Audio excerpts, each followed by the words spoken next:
Good morning, everyone. Can you please take your seats? We are going to get started.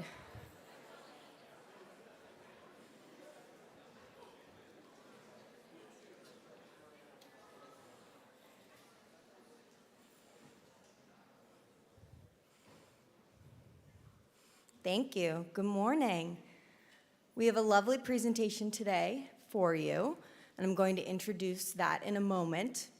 But we have a full Monday in assembly, so I wanted to give you a reminder to Mrs. Bartron's email that on Thursday we are going to have time for announcements, a brief amount of time, but time nonetheless. If you have an announcement you would like to make, student, faculty, please email me at Student Life and let me know, and I will add you to the list. And then there's also a presentation planned Thursday as well.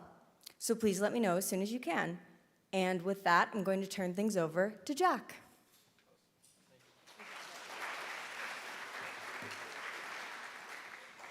Good morning. We're here today to celebrate the founding of Wyoming Seminary. This is a time to remember and respect the 178 years that SEM has been here in Kingston, and to talk about our distinguished history as a school. Did you know, for example, that SEM is the second oldest co-ed college prep boarding school in the U.S.? And did you know that some of our buildings are named after people important to the start of the school, like William Swetland and Payne Pettibone? Even Sprague Hall, Fleck Hall, and the Stetler Resource Learning Center, better known as the SLRC, are reminders of founders and leaders here at Wyoming Seminary who helped our school grow into what it is today.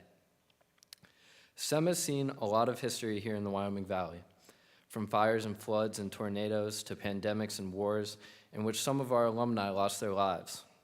You can see their names on the plaques when you walk into Sprague Hall. Stop and look at them sometime and think about what it must have been like for someone sitting in assembly the way we are now to go through a war. Think about how our kids and grandkids will someday wonder about our own COVID experiences and what it was like for us in high school. We're pretty resilient for a school. But today, we're going to look at one particular event in SEM's history. 50 years ago, in August 1972, Hurricane Agnes roared into NEPA and caused the Susquehanna to flood. And when I say flood, I mean flood. The river water came all the way up to Market Street to SEM, multiple feet high, and destroying everything in its path. People lost their homes and their businesses, and students had to be evacuated from campus. You're going to hear stories from people who went through this, stories about what they lost and how they survived and turned the destruction of the flood into something positive for SEM. It's been 50 years now, and today we celebrate what has been achieved here at SEM since that time. Now, please turn your attention to the slideshow that will give you a sense of what a Wyoming Seminary student experienced the summer of 1972. Here comes that rainy day feeling again. As darkness descended on Kingston and Wilkes-Barre in the evening hours of June 22, 1972, there was a sense of unease among all the families along the Susquehanna River plain. It had been raining for days, and the river was on the rise. The following morning, people of the valley were awakened as police cruisers drove up and down streets, blaring over loudspeakers, urging people to evacuate.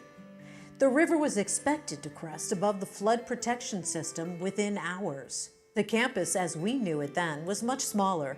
No SLRC, no BPAC, no KCCA, no Pettibone-Dixon Student Center, no Lull tennis courts, no Klausner Field. Campus telephones began to ring at 5 a.m. Every available resident was charged with urgent tasks. As it was summer, no students were in the dormitories, but teachers and their families moved furnishings to second floors and prepared for their own departure. Maintenance personnel moved motors and pumps to higher levels. Everything movable in basements and on first floors of every building across the entire campus had to be moved up. The entire collection of 12,000 library books housed then in the lower level of Sprague Hall had to be removed. Volunteers scurried for hours. In disbelief, Kingston residents gathered on the Market Street Bridge, just a mile from the seminary campus, just before noon on June 23rd. They had to see for themselves how high the waters had risen. Thousands of citizens lined the riverbanks, filling sandbags. But by late morning, those efforts were called off, and at just after noon, the water topped the flood walls. Normal river level in Wilkes-Barre and Kingston is between 4 and 12 feet, and the Susquehanna normally is less than 150 feet wide. On June 23, 1972, however, the river rose to 41 feet, and it stretched from east to west more than 2 miles. By mid-afternoon, only Dean of Students D. James Kersey, father of current teacher and coach Mr. C.J. Kersey, and Dean of Admission Jack Idam remained on campus. As evacuees who lived close to the river walked westward toward high ground, a few rested in Sweatland Dormitory. But as the water level climbed, even those few moved on. One elderly blind woman remained. With flood water in this Sweatland hallway well above their knees, Kersey and Idam guided a boat into the hallway to this stairwell and then lifted her into the boat, sending her off to higher ground. With the river about to lap over the top of the 36-foot flood wall at the Market Street Bridge, it would rise still more to reach a crest of 41 feet. The Dairy Queen here in Kingston, just a short walk away, was totally submerged. At the Kingston Corners building and Sem's Great Hall, just 1 block away from front campus, floodwaters approached the ceilings of the first floor. Walgreens, which had not yet been built, stands today to the right of this intersection. Even the 12-foot fence surrounding Nesbitt Stadium disappeared. As the senior Mr. Kersey and Mr. Idam passed this intersection by boat, the traffic light was at their shoulders, and they grabbed hold of it, moving it aside to avoid collision with their boat. The carpenter dormitory lounges of the lower level were completely submerged. The basements and first floors of every building were inundated. In the Sweatland Hall parlors, the piano was gently lifted by the rising water before flipping and coming to rest on its top when the water receded.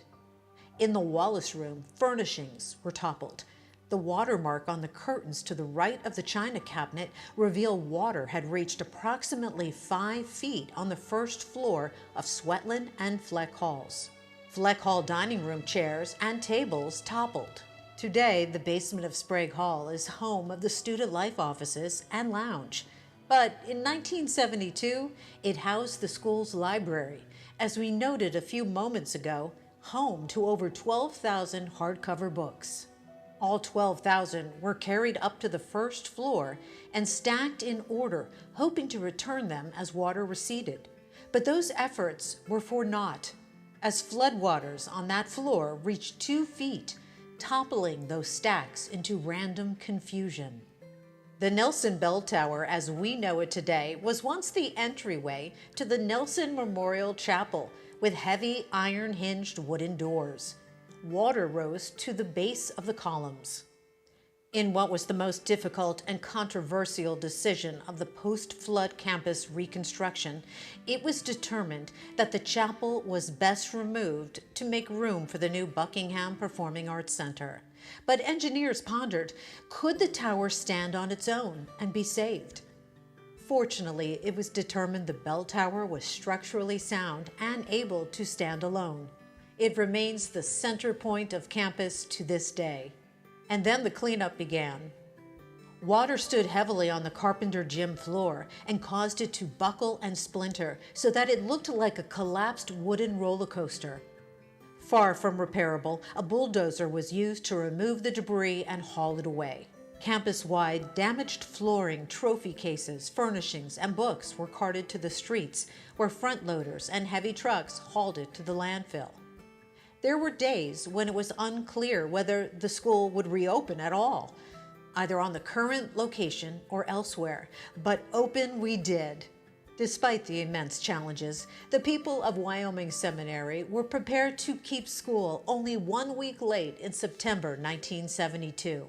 Then it was time to rebuild for the future.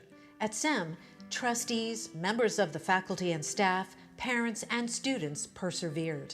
First came the new Pettibone-Dixon Student Center, including what we call today the Blue Gym. The second building to go up was the current Stettler Learning Resources Center, home of the admission office and the renamed Kirby Library.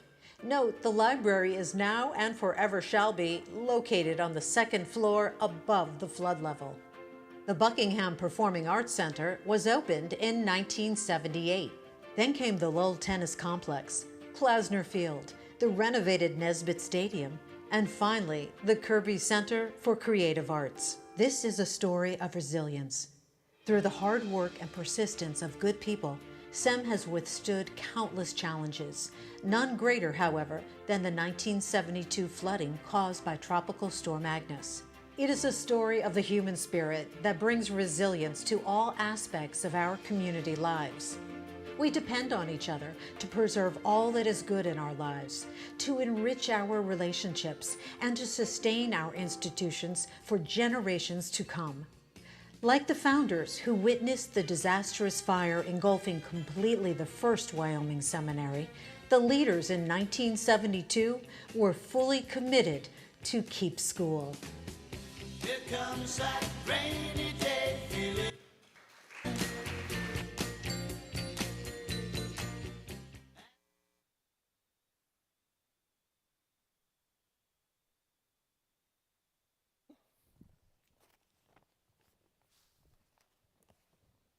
So we've got a panel of some people who were here during this time period. I'll introduce them to you. Some might be familiar faces. Some you might not know as well. But you might have seen at least one in the video, for example. So Janet Murray, who is an administrative assistant to the athletic director, is an alum from SEM class of 1976. Began her upper school career the first term after the flood. I'm sure everybody in the room knows Karen Klasner, our director of athletics, who has been dean of students, so she has a little something to do with field hockey occasionally, and ironically, given today's topic, was once a water ballet coach at SEM. And she came to SEM the year before the flood. Jay Harvey, an alum of the class of 1980, was most recently head of upper school, and has had just about every job at SEM you could imagine over the 37 years that he was involved with the school. And Jim Kersey, who you saw, in addition to his boat wrangling skills, is a former SEM counselor, baseball coach for 49 years. I busted him the year he retired. You didn't wait to make it to 50, and he said, the beauty of making it 49 years is you don't care about stuff like that anymore. And of course, he may be related to a few people that you know on campus that have the name Kersey in their names as well. So thank you all for joining us today. Mm-hmm. So, and again, some of you saw the video, which might bring back some memories too, but while I've covered your connections to SEM, what were you doing? How old were you at the time? What are some of the memories that you have of that process of, okay, it's raining a lot. Whoa, okay, it's raining a lot. And then, oh, we've got to evacuate our homes. So if you could lead us a little bit through what that week was like and your memories of that. For me, I was dean of students at the time, and I was one of the people who at 5 o'clock in the morning received a phone call asking me to come over to the library and help to evacuate all the books up to the first floor. At that time, I lived in a house where the Blue Gym and Student Center is. With my family, we lived on the second floor, and the items lived on the first floor. Besides being concerned with the books, etc., I was also concerned with my family.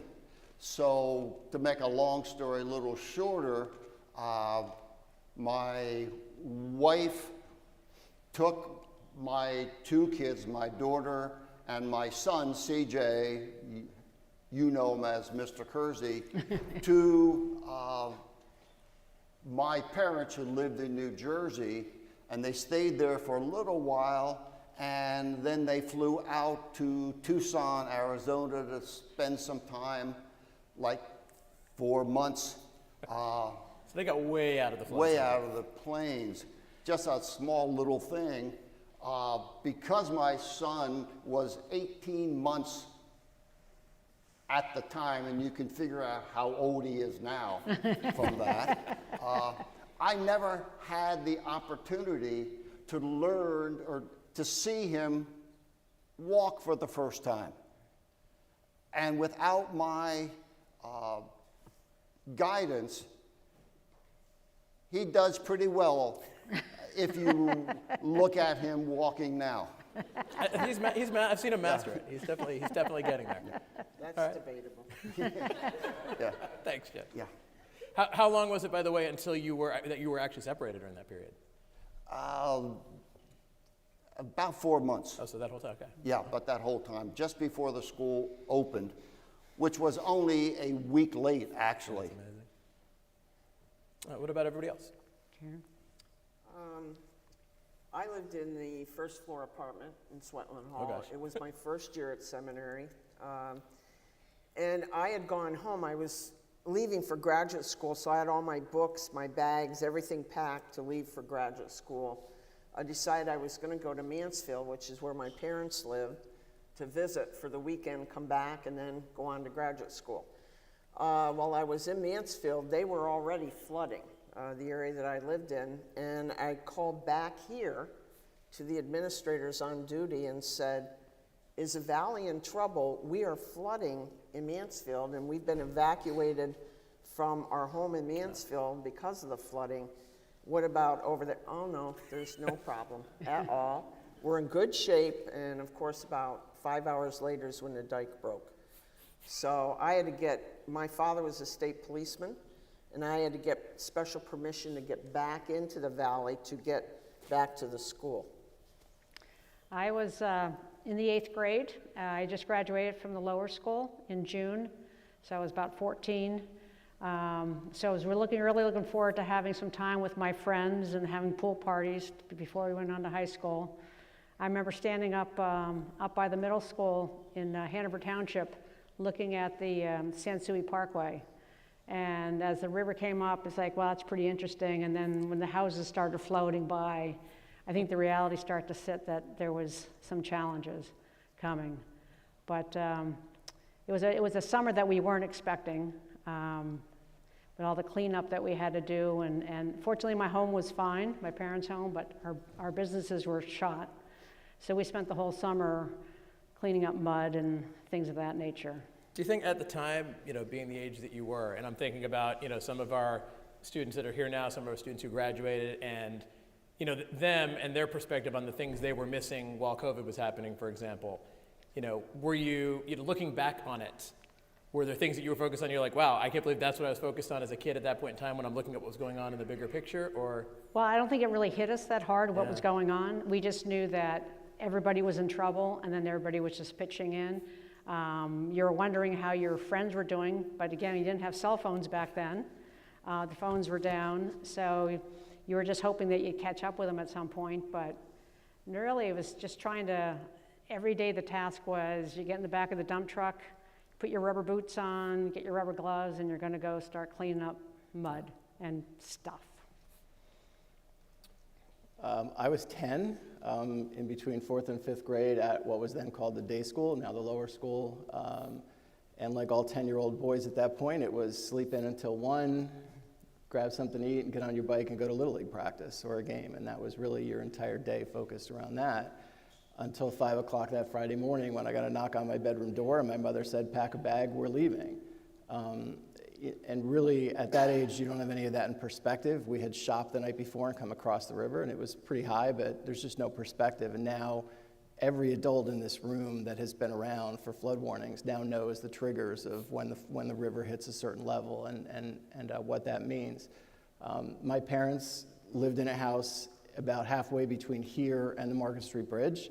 The dike broke right down the street from our house where the Saxton Pavilion is, and my parents' house got 19 feet of water, which it's 6 feet off the ground to start with, so the first floor and 3 feet on the second floor. And my mother, there was no script at that point for where to move stuff. So my parents thought, well, let's just take things like photo albums and put them on the beds on the second floor, because that's got to be safe. Like, how could the water possibly get that high? And sure enough, the photo albums are gone. So there's very little history of my sister and I as children, because most of it was flooded and ruined in the flood. So, and I spent that summer out at my grandparents' house. Fortunately, my grandparents are out on the back mountain, which for those of you that live in Dallas and Schaefertown, that really barely existed in '72. It really, that and Mountaintop really exploded when people left the floodplain after the flood and started to develop all those developments and those housing areas that many of you live in.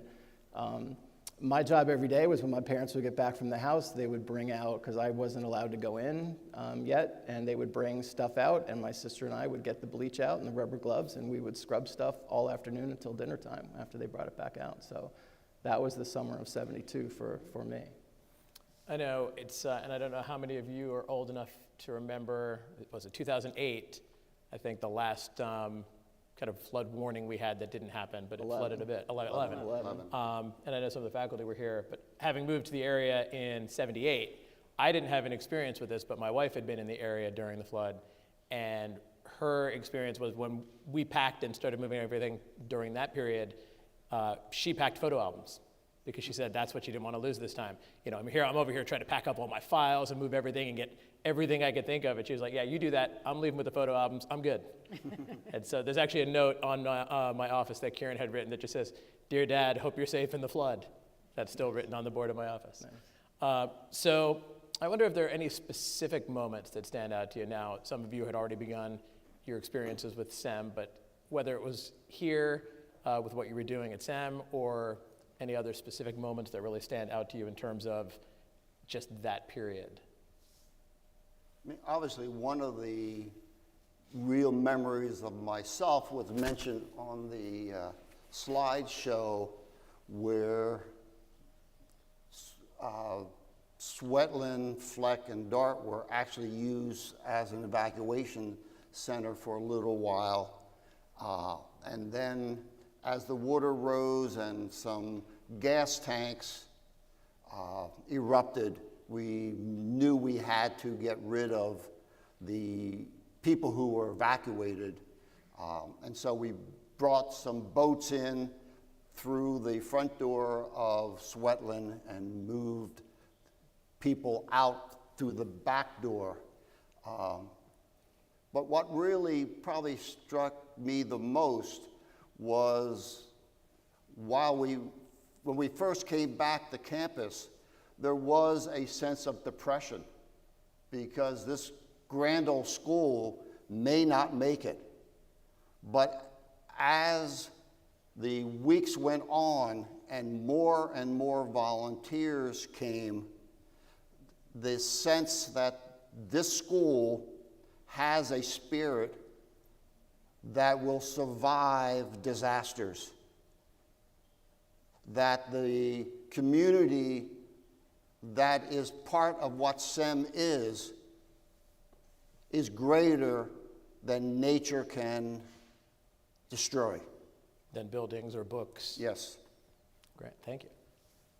It was interesting, if you have a sense of the campus now, I remember the president of the institution, Dr. Stetler, in the middle of the gymnasium on a bulldozer, just bringing up all the boards, the buildings themselves, the condition, and I kept saying to myself, there is no way we're coming back from this. And it was a concern, but we had so many people. The students came back, the faculty came back. Needless to say, I never went to graduate school that summer because I knew we had to be here, but one of my biggest memories was the mud and the smell.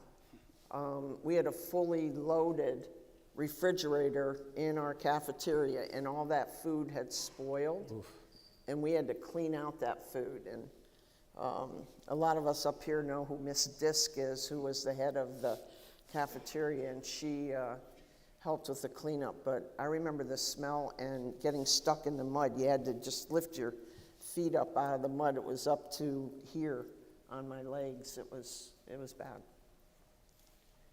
I think the only thing I can remember too is, they didn't touch upon it, but when the cemetery up there in 40 Fort, There was a lot of bodies exhumed, and caskets were floating down the highways and all over the place. Some had opened up.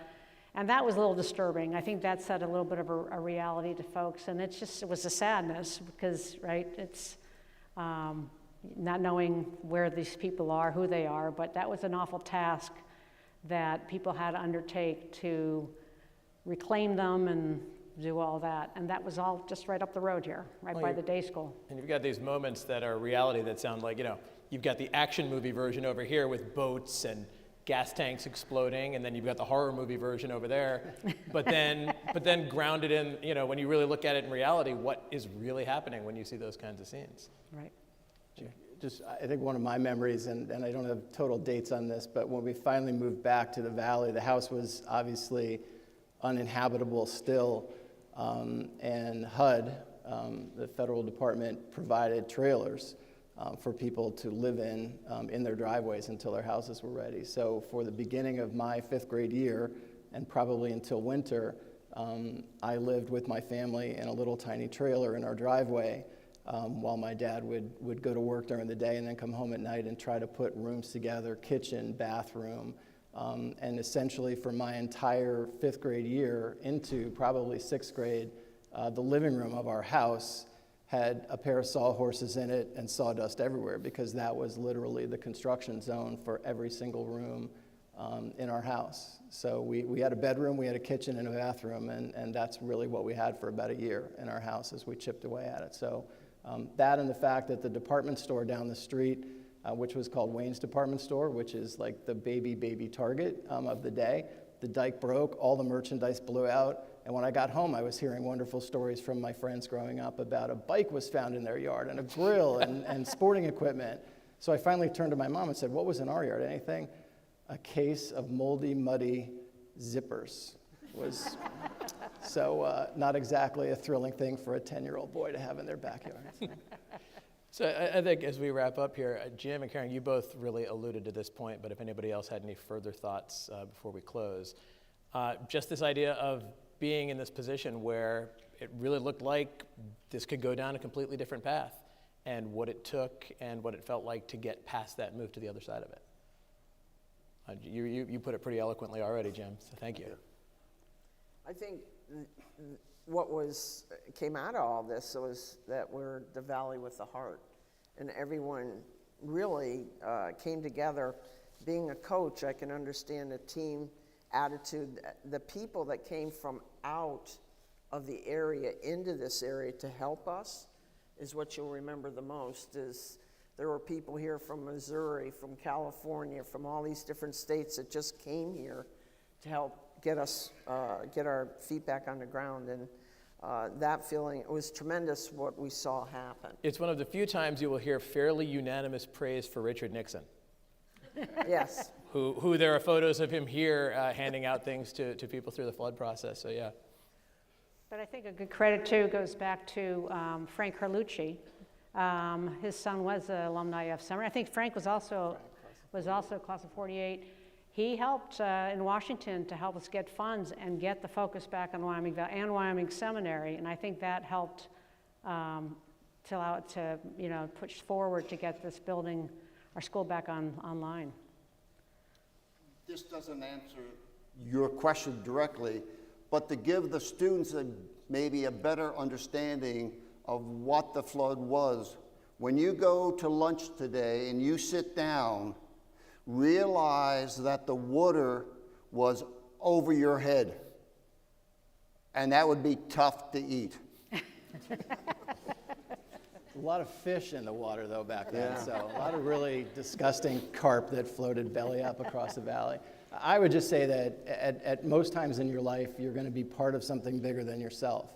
And you sit here today as part of Wyoming Seminary, 178 years, and it was a lot of people before you that made important decisions and sacrifices to get us where we are. So every time you walk into a building such as this, play tennis at the Lowell Tennis Center, library, all that stuff, that you're part of something bigger than yourselves, and give back, pay it forward, make this place better now for the next group that comes in behind you, just like those people did in 1972, or we wouldn't be here today.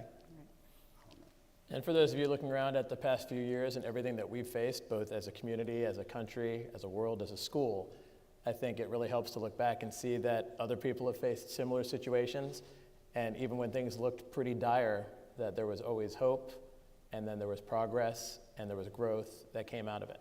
So something to keep in mind as we approach our year and try to get back to as close to normal as we can get, and then move beyond that to something new. I just want to say a quick thank you to Jack Idem, who is the unofficial / semi-official archivist of Wyoming Seminary now in his retirement, who was spent well over 50 years here at SEM. I asked him how many years. He wasn't even sure because he's done so much semi-official work in his retirement that he's not exactly sure how many years it was officially anymore. And he was most recently our Dean of Admission, Dean of Summer Programs, and of course, you might know some people who bear the Idem name on both campuses as well. And thanks to Floyd for all the tech help today, to Morgan Penland and Jack Higgins for working on the intro for us, and to Ellen Sherry, who voiced the slideshow for me.